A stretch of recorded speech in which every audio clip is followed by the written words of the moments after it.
The glaring number to me is Ohio State has only played 4 games. Yeah.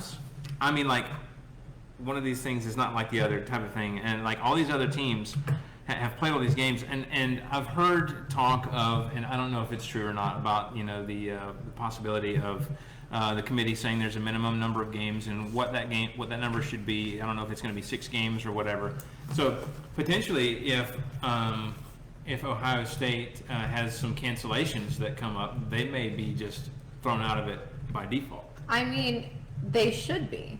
Especially when you look at there's no sample size to evaluate with, and the schedule that you just read to me, like it makes no sense. Doesn't denote a top 4 team. I mean, look at and y'all know I'm not a UGA fan at all, but look at someone like UGA that's won 6 games.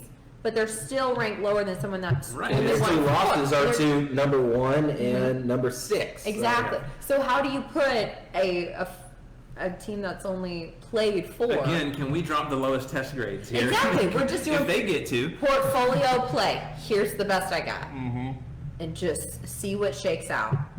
Yeah. Iowa State, put them above Ohio State. They played 7. And in their chance, Ohio State's next couple of games could potentially get canceled too, because they keep talking about that. So there's a possibility. And now here's another thing. So I think what's their remaining games? Isn't it? I think Michigan State is one of them. Michigan State is supposed to be this weekend. Yes. Yeah, if you're Michigan State and you hate Ohio State, why don't you just cancel the game? Oof.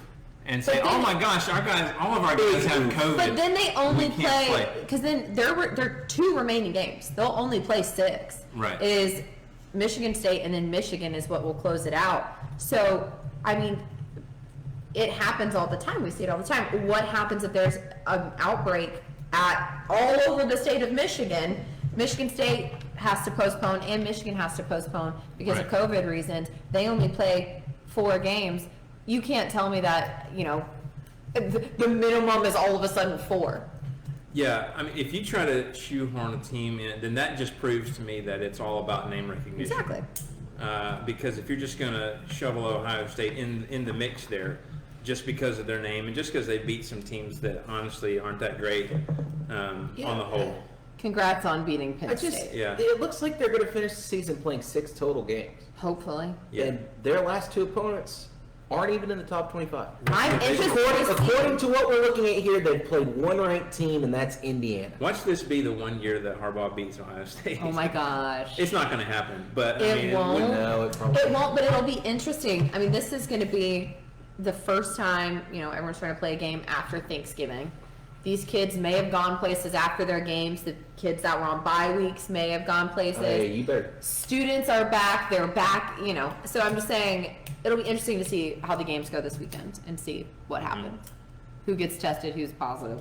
Question is, does Florida State cancel another game 3 minutes before kickoff like they did this past weekend and the weekend before that? It's not a good look. It's a horrible look. It's not a good look. I don't know if Florida State's doing. Anyway. I mean, and honestly, I think we're still just getting revved up on some of this stuff. I think mid-December is just going to be pandemonium as far as scheduling and as far as because we just knocked off Arkansas. We're like, nah.